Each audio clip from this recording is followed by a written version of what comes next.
السلام علیکم دوستوں، میں ہوں بیا چینل اردو کی دنیا سے۔ آج میں بچوں کے لیے ایک کہانی لے کر آئی ہوں، اپنی اصلیت کو نہ بھولو۔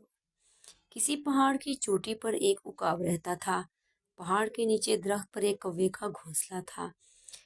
ایک دن کوے نے عقاب کو پہاڑ سے اڑ کر نیچے آتے دیکھا۔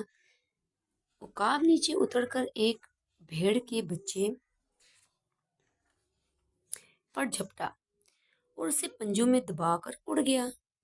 کوا یہ دیکھ کر دل میں کہنے لگا، مجھے اسی طرح شکار کرنا چاہیے۔ یہ سوچ کر وہ ایک بھیڑ کے بچے کی پیٹھ پر آ بیٹھا اور اپنے پنجے اس کی اون میں جما دیے۔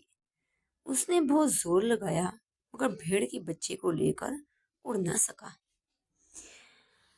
جب اس نے دیکھا کہ کوشش بیکار ہے تو اٹھ کر بھاگ جانا چاہا، مگر اس کے پنجے بھیڑ کے پنجے کی اون میں پھنس گئے تھے۔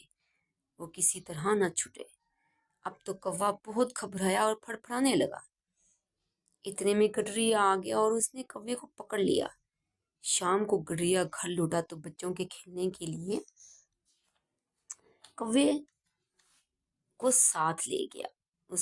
اس نے بچوں سے کہا، اس کوے کا خیال تھا کہ میں عقاب ہوں، مگر آج اس کو معلوم ہو گیا کہ میں اصل میں کوا ہوں۔